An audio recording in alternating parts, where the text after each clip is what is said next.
The day after the wedding.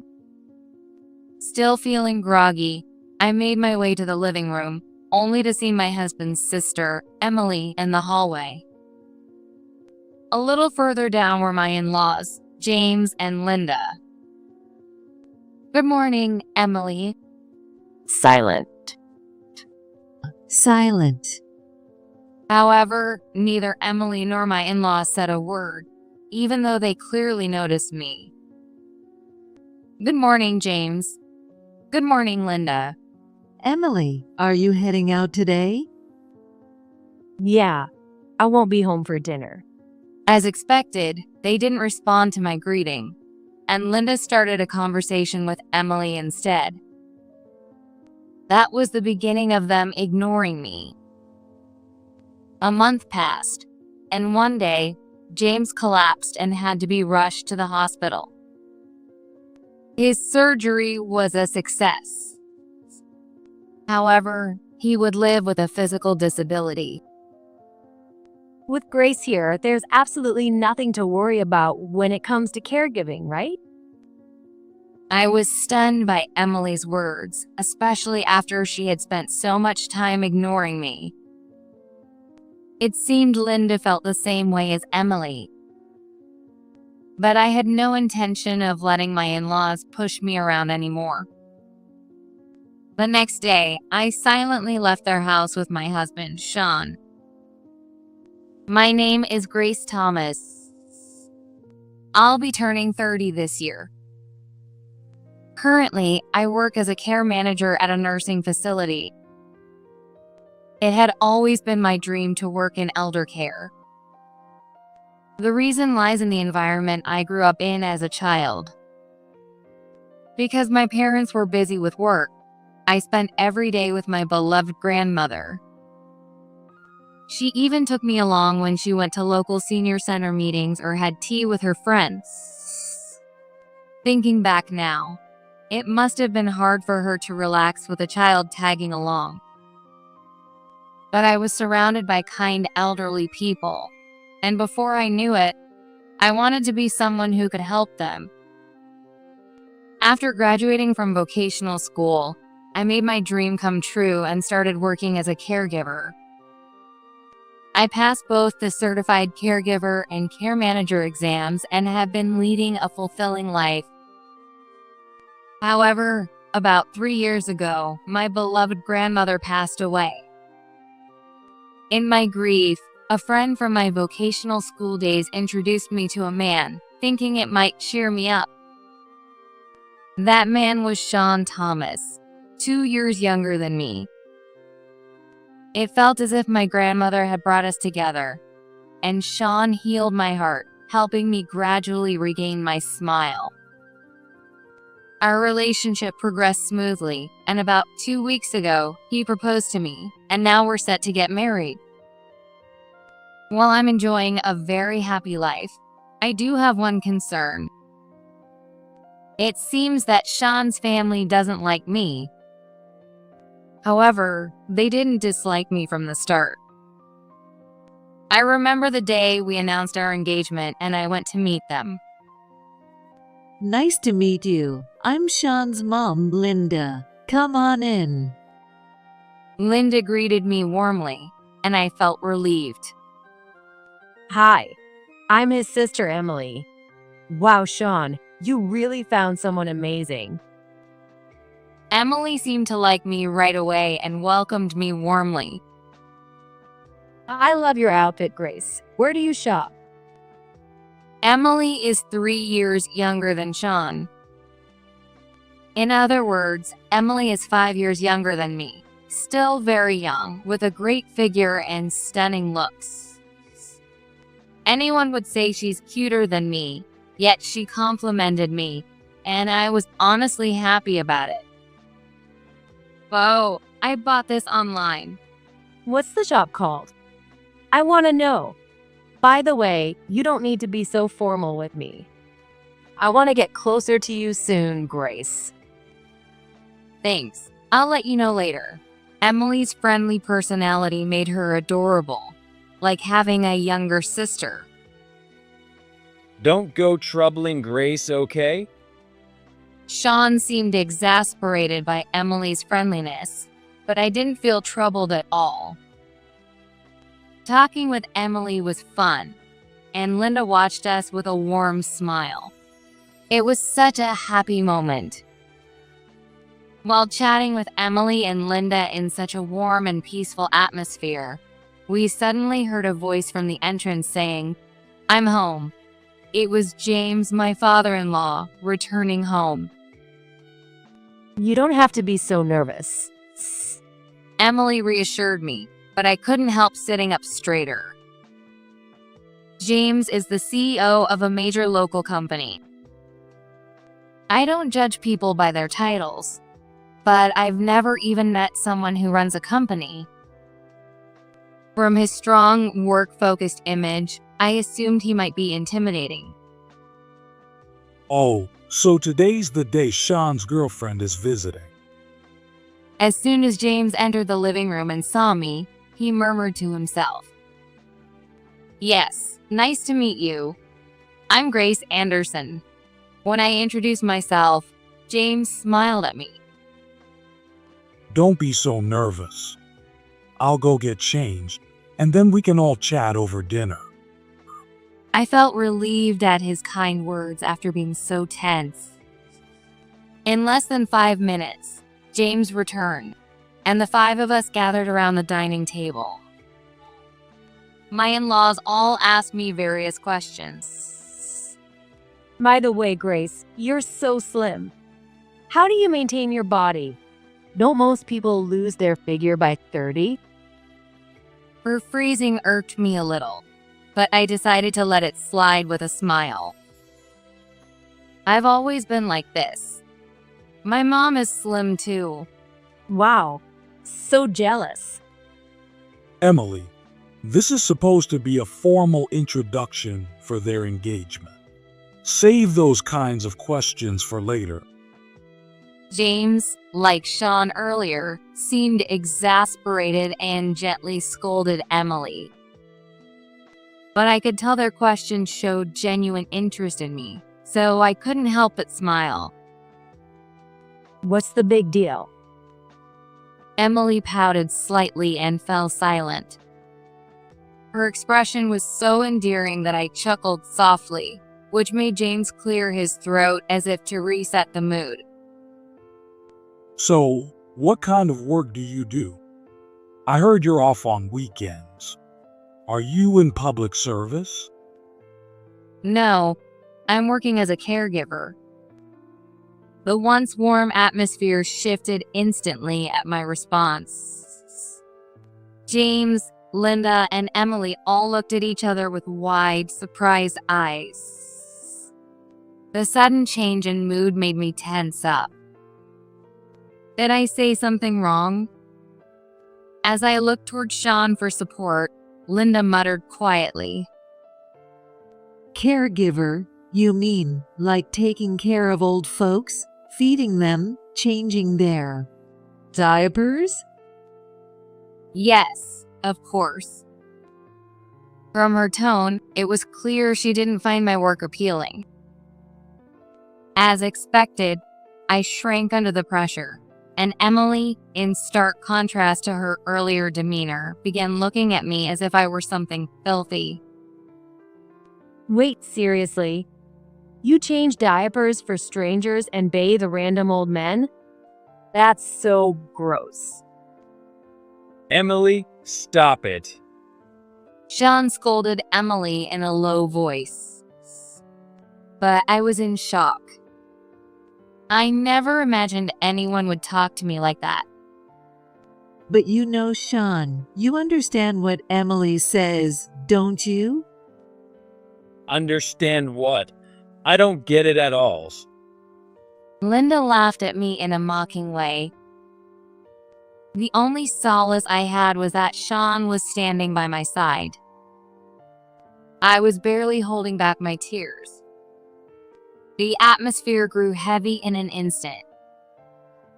Then James spoke up. I was told today was supposed to be an engagement introduction. It is.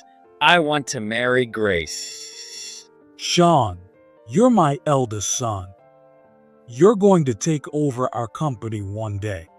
The wife of a future CEO changing strangers' diapers. That's just unacceptable. I clenched my fists tightly. Let me be clear. I'm against this marriage. Yeah, Sean, you should reconsider marrying Grace. Caregiving, anyone can do that. You should find someone with a proper education and a real career. The three of them completely belittled the job that had been both my lifelong dream and my pride. Sean, however, was furious at them. Do you even realize what you're saying? Are you serious about this? Sean, are you seriously thinking of marrying Grace? You need to think more about your future. That's enough. This is pointless. Let's go, Grace. Sean took my hand and led me outside. Deep down, I knew I should have stood up for myself and defended the work I'm so proud of. But being rejected not only for my career but also for marriage hurt so much more. I was grateful Sean pulled me out of there. I wanted to leave that place as quickly as possible. Even after returning home that day, I couldn't stop thinking about the hurtful words from his family for several days. Maybe calling off the wedding is the best thing for Sean. I finally decided to end things and told Sean about my decision, but he seemed deeply shocked. Furthermore, he sincerely apologized for his family's words and said, "I'll convince them. Please, don't leave me for my sake." After having that discussion twice, I was deeply moved by Sean's words. Meeting someone who cares about me this much is something that likely happens only once in a lifetime. I decided to stand by Sean and work together to gain his family's approval. To start, I asked Sean to arrange another meeting with Linda and Emily, and we visited their home to try to gain their approval. On the appointed day, as we arrived at Sean's home, an unexpected person called out to us. Sean. Oh, Auntie Monica, it's been a while. Sean greeted the middle-aged woman warmly. Grace, let me introduce you. This is Monica. She lives nearby, and our families have always been close. Oh, I see. Nice to meet you. I'm Grace Anderson. I smiled at her, but Monica frowned. Oh, so this is the one. Her cryptic remark cast a shadow over my expression. Sean, I know it's not my place to say this, but you really should listen to your parents. Huh? So you bathe other people for a living? That's disgusting. It's the talk of the neighborhood. Linda was crying about it, you know. Monica glared at me. Unable to withstand her piercing gaze, I looked down. According to her, Linda had been complaining to everyone in tears about my profession, but could she really hate me that much? Sean stepped between us and said to Monica, Auntie Monica, please don't talk like that. I'm sorry, but I'm just worried. You know I've cared about you since you were little, Sean. Thanks, but I'll convince my parents. Please tell the neighbors not to worry either. With that, Sean sent Monica on her way. Although she looked a bit dissatisfied, she seemed to understand that she shouldn't interfere any further and left quietly. To think they disliked me enough to complain to their neighbors. Before entering the house, I muttered this almost to myself. Sean encouraged me with a smile. That's not true. Mom probably just got overwhelmed when I told her I wanted to get married. considering how warmly I was welcomed at first. That explanation felt a bit hard to believe. That's what I thought, but I chose to accept Sean's explanation, knowing it came from his kindness. Even after multiple attempts to persuade them, his family never accepted me. But Sean never gave up on marrying me. Finally, he told James, "If you won't allow me to marry Grace, I'll cut ties with you." It was only then, realizing they couldn't afford to lose their eldest son, that his family reluctantly gave their approval. What followed was a whirlwind of meetings between our families and preparations for the wedding. I couldn't bring myself to tell my parents that my in-laws disliked me, and I worried about the possibility of them saying something rude during the family meeting. However, my in-laws were extremely polite and friendly to my parents. I realized they couldn't afford to tarnish their reputation as a CEO and family of status in public. While I thought it was unfair, I also felt relieved that my parents didn't have to worry unnecessarily. We decided to register our marriage on my late grandmother's birthday, as I had hoped. I feel like my grandma brought Sean to me, and she'll be watching over us in the future. Sean respected my feelings and agreed. However, since it was in June, all the wedding venues were already booked. Since Linda said, "I hate the heat after July," we decided to hold the wedding in May before registering the marriage. As planned, the wedding went smoothly on a beautiful May day. Monica, who had been consulted by Linda, also attended. Though it seemed surface level, she congratulated us with a bright smile. My in-laws and Emily caused no trouble and even spoke kindly to me. I was so happy, thinking they had finally accepted me, that it brought me to tears. After the wedding, I felt an overwhelming urge to express my gratitude, so Sean and I headed to his parents' house. Sean said, "You don't have to go out of your way.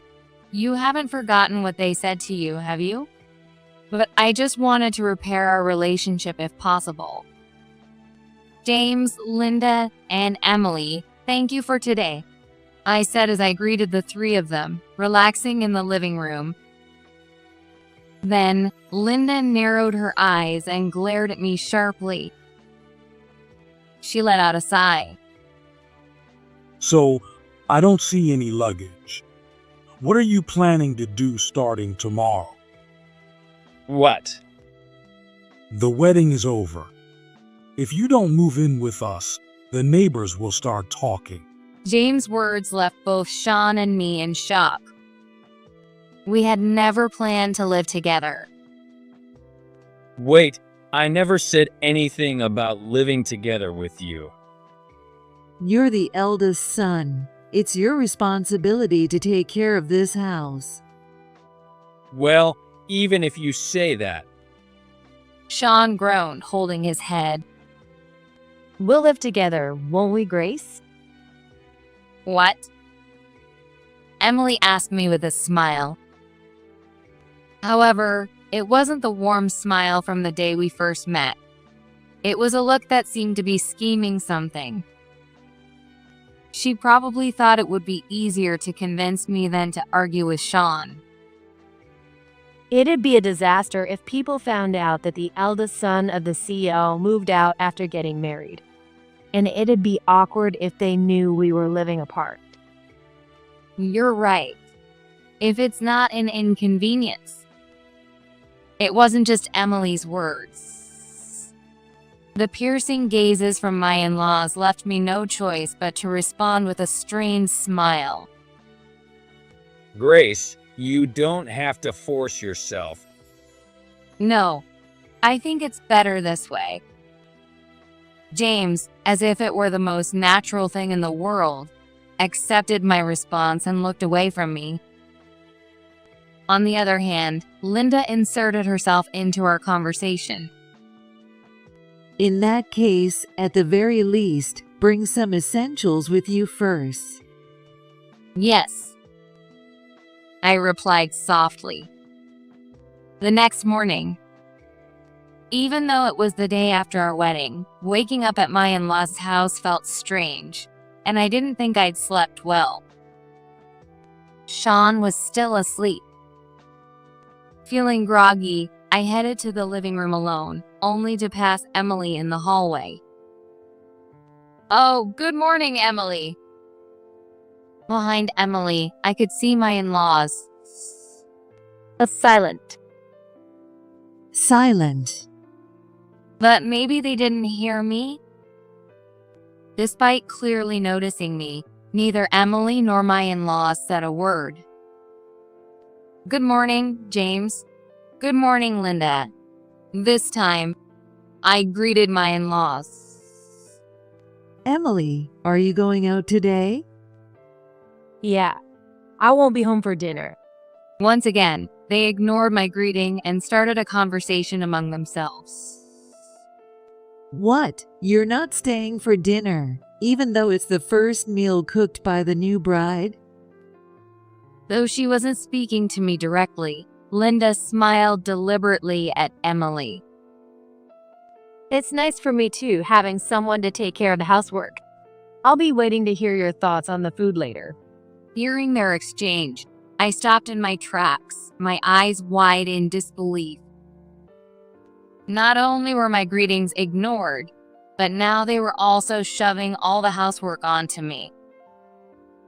Yesterday, they talked about appearances and the company, but I'm sure they just wanted someone they could treat like a housekeeper. Otherwise, they wouldn't have forced someone they dislike, like me, to live with them. I was overwhelmed with frustration from the moment I woke up. But if I cried, they would surely throw even harsher words at me. With that thought, I swallowed my tears. Even after nearly a month, their silent treatment toward me continued. Not only that, but Linda and Emily refused to do any housework. Oh, the dishes aren't washed yet. They made comments like that, as if blaming me whenever chores were left undone. So I had no choice but to take care of everything myself. Sean repeatedly asked his family to reconsider how they were treating me, but nothing changed as time went on. One day, as I was nearing my physical and emotional limits from balancing work and housework, something happened. James collapsed at work and was rushed to the hospital. When I got the call from Sean, I left work early and hurried to the hospital. I couldn't stop thinking about how my beloved grandmother had suddenly collapsed and never came back. The memory left me feeling incredibly anxious. At the hospital, I found Linda and immediately called out to her. "Linda, how is James doing?" Silent. To my disbelief, Linda continued ignoring me even in this situation. Emily did the same, leaving me utterly stunned. About 5 minutes after I arrived at the hospital, Sean arrived, only to be met with Linda and Emily crying hysterically. Sean, your dad is in surgery right now. Surgery? What happened? It seems like he had a stroke. Sean and I could do nothing but pray for James' surgery to end successfully. Fortunately, James' life was saved. However, according to the doctor, he would no longer be able to move his body freely. That evening, we returned home.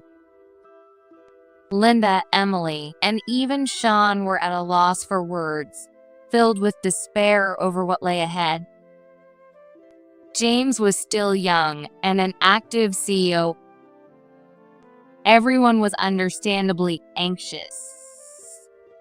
Amidst the heavy silence, Emily spoke up. Well, we'll need to think about what comes next. But luckily, we have Grace. So there's no need to worry about caregiving. Her words left me wide-eyed. Sean had the same dumbfounded expression, his mouth agape.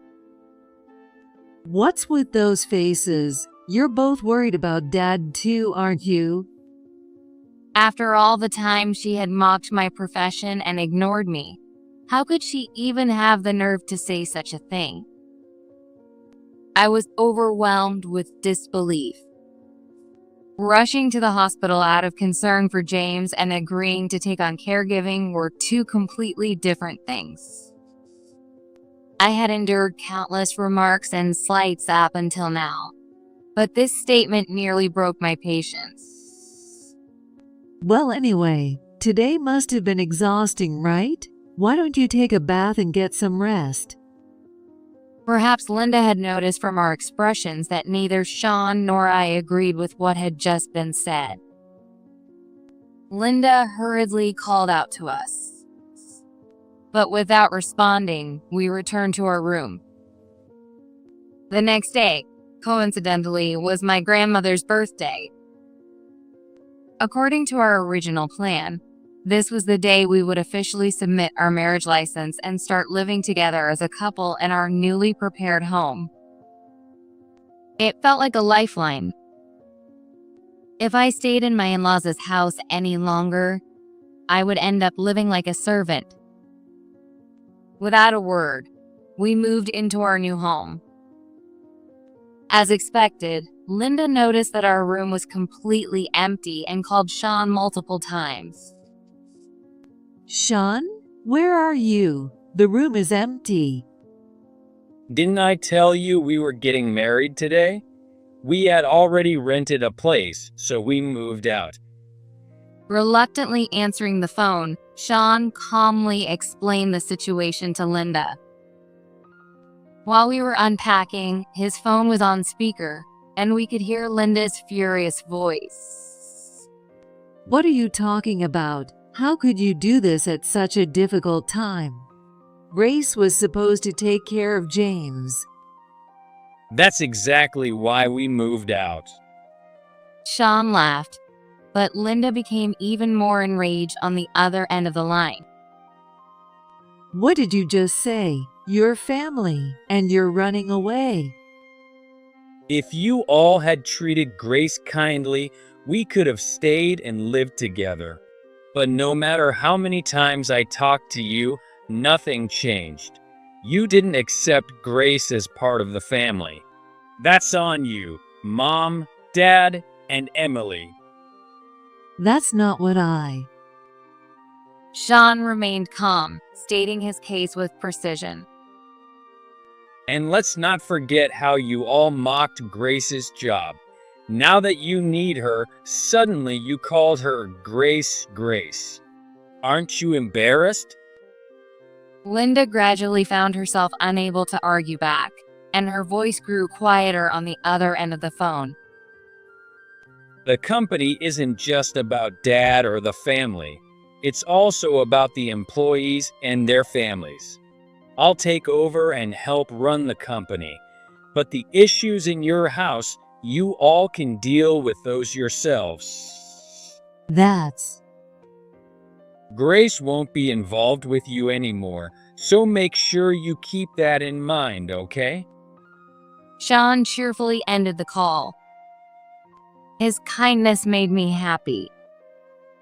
I'm sorry I couldn't protect you before. Sean turned to me and apologized to me again. But he had spoken with his family countless times for my sake. Besides, part of the blame lay with me for not being able to firmly refuse living with them in the first place. Even so, with him clearly declaring our separation from his family, I felt once again that marrying him was the right decision. After that day, both Emily and Linda began contacting Sean and me repeatedly. When we didn't respond, they even showed up at Sean's office. Since we had kept the location of our new home a secret from his family, they couldn't come to our house, but Sean was frustrated and overwhelmed by Linda and Emily's behavior. My dad is getting discharged from the hospital soon. That's why they're trying to bring you back to the house. Sean vented to me. While I didn't know much about James' current condition, I was appalled that instead of taking responsibility themselves, they were so desperate to find me. Fortunately, they never discovered where we lived, and Sean and I continued to live peacefully. But about a month later, something completely unexpected happened. James started attending the facility where I worked. Grace, take good care of James, okay? This should have been the plan from the beginning. Linda and Emily, who came to drop James off, left him in his wheelchair as if handing him off to me. Apparently, he would be attending the facility twice a week for day services. To be honest, I was shocked they would go this far. Grace, I want to watch TV. However, James' behavior at the facility was beyond inappropriate. It's not time for TV right now. Recreation activities will start shortly. Recreation? With those ordinary people? Don't insult me like that. He refused to follow the facility's schedule and often made derogatory comments about the other residents. When other staff members tried to assist him, he would say, "I don't want anyone else helping me."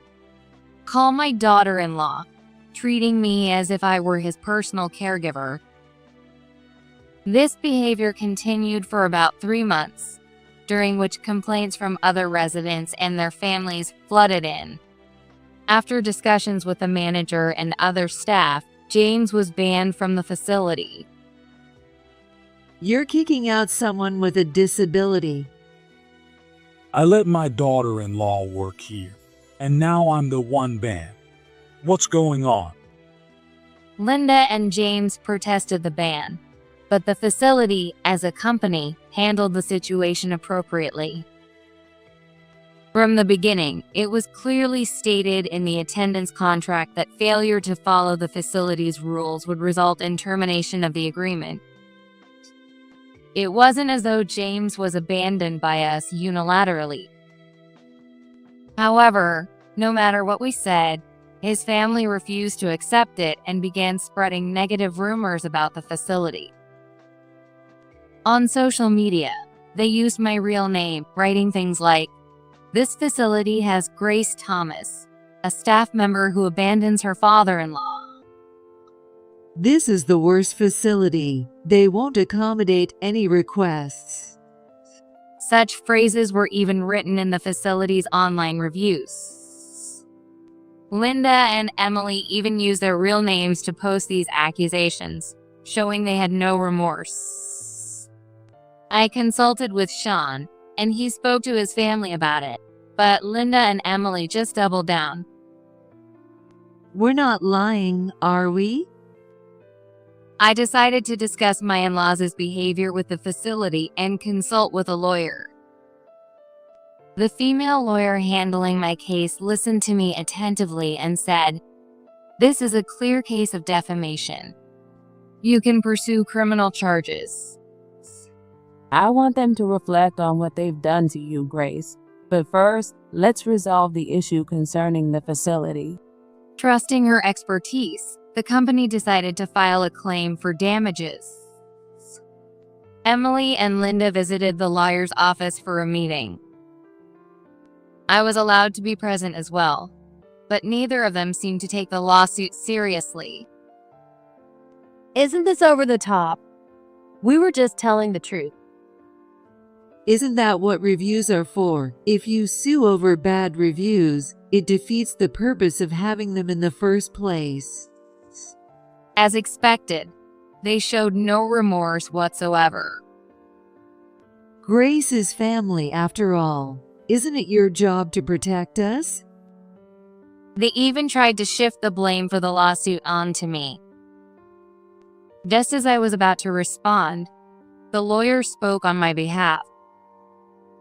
We've already heard from Grace, of course. That's why we filed this claim for damages against you. You posted multiple reviews, didn't you? This clearly constitutes harassment. That was to make sure no one got fooled. Don't try to justify yourself. Who caused trouble for the facility and Grace in the first place? The lawyer's sharp rebuke left Linda and Emily looking visibly uncomfortable. Fine, we'll pay. Is that what you want? Emily said curtly. Given that they're from a family that runs a business, it's likely they can afford it. Although I was irritated by their tone, I was relieved that the claim for damages was accepted. About 2 weeks later, while I was grocery shopping, I ran into Monica. So, you moved out? Monica addressed me in an accusatory tone. For a moment, I hesitated, but I didn't want to be as timid as I was before. Instead, I smiled brightly. Yes, we ended the co-living arrangement. Sean is the eldest son, you know? And I heard because of you, they had to pay money to some shady facility. Well, I politely explained to Monica. I told her how James had behaved arrogantly at the facility where I worked, leading to him being banned, which then resulted in harassment from the family. I also clarified that it wasn't about taking money, but a legitimate claim for damages through proper procedures. Initially skeptical, Monica's eyes widened as she listened to my explanation. And then she said this. You're a caregiver? I was taken aback, confused by her question. Monica had previously mocked my profession based on what Linda had told her. Well, yes. Well, Linda said you had a disgusting job giving baths to strangers, so I assumed you worked in nightlife or something. That's what everyone thinks. What? My eyes widened in shock as Monica revealed this. Apparently, Linda had been telling the neighbors that I worked in nightlife, spreading completely false rumors about me. That explained why Monica had been so cold toward me when we first met. Being a caregiver is such a wonderful and respectable job. Why would Linda say something like that? Well, I do help people bathe and provide personal care. She said it's unacceptable for the wife of a future CEO to be doing those things for others. Hearing my words, Monica turned pale, clearly shocked. I had no idea. I'm so sorry for being so cold to you. It's fine. I'm just glad you understand now. While Linda technically didn't lie, the way she twisted her words was misleading. It's easy to see how people could misunderstand. Monica looked at me with a genuinely apologetic expression. I'll clear things up with the neighbors. It turns out we were all misled by Linda. Honestly, you made the right choice to leave that house. Best wishes to you and Sean. Though I found her a bit opportunistic, her frankness made me smile. Thank you. I thanked her with a smile and parted ways. Thanks to Monica, word about my in-laws' behavior and harassment quickly spread among the neighbors. What did you tell the neighbors? Linda sent me an angry message, so I simply replied. I just told them the truth. With rumors circulating among the neighbors, Linda was likely panicking by now. At the same time, Sean seemed troubled by something. He often came home late from work and always looked exhausted. Becoming the CEO must have been taking a toll on him, One day, Sean spoke up, as if he had finally made up his mind. It seems my dad was embezzling from the company. What? It had been less than 6 months since Sean became CEO. However, while investigating the company's finances due to some irregularities, he discovered an embezzlement of $300,000. Caught between his family and the company, Sean had been struggling alone. When I gently patted his back, he looked up at me. The fact is, my dad betrayed the company and its employees. I just can't let that slide. It was clear he had decided to file criminal charges. I resolved to support the conclusion Sean had reached. The legal process proceeded smoothly afterward. However, James refused to admit his guilt, and the case went to trial. How could you treat your disabled father like this? You ungrateful son, trying to steal the company. During the trial, Linda and Emily hurled insults from the gallery. You don't deserve to be CEO. Even James, in a frail and weak voice, spoke words that clearly rejected Sean. While I was furious at how his family was treating Sean, who was already physically and emotionally drained, I held back and continued to support him. In the end, James was sentenced to 3 years in prison. He was also ordered to repay the $300,000 to the company. It's all your fault. You've ruined our family. Emily broke down in tears.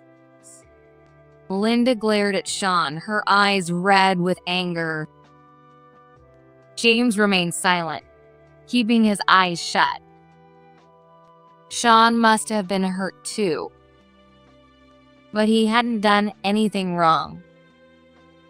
I was proud of Sean for uncovering the wrongdoing and bringing it to light. I didn't do anything wrong, but I can't face the employees anymore. In the end, Sean decided to step down from the company. Even Dad said I'm not fit to be CEO. If that's your decision, I won't argue. I decided to respect Sean's decision, but not everyone felt the same way.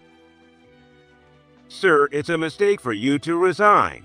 Please don't leave.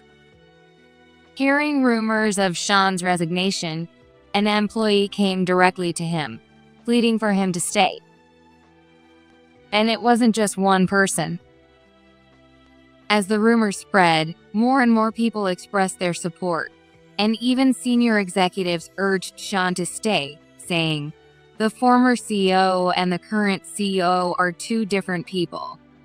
You don't need to bear the burden of your father's crimes. You are now an indispensable part of this company."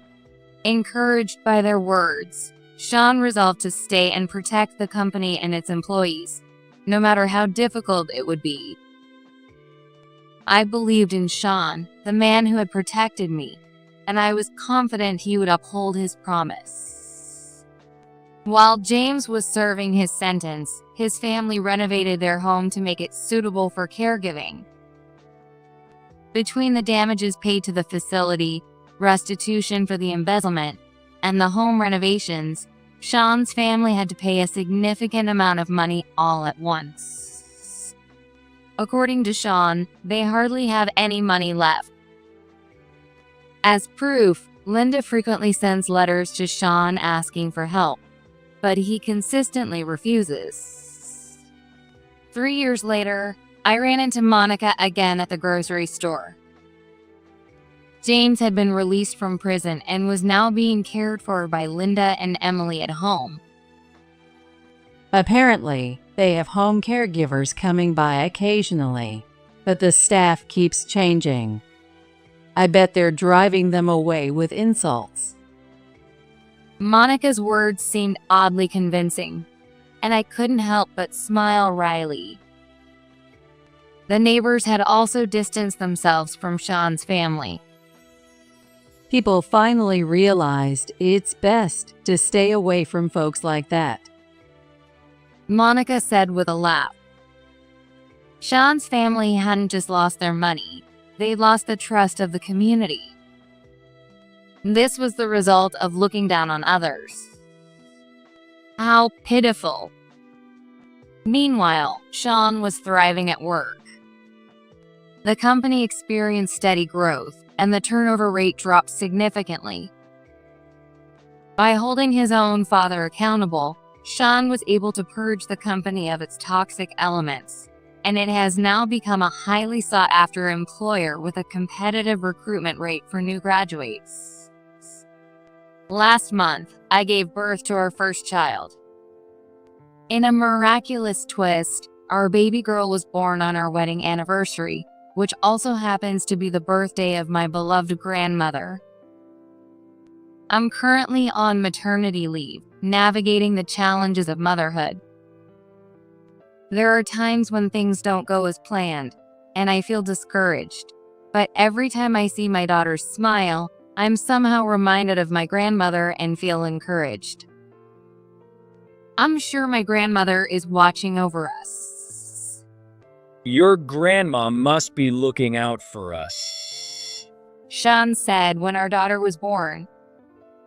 So I'm certain it's not just in my imagination.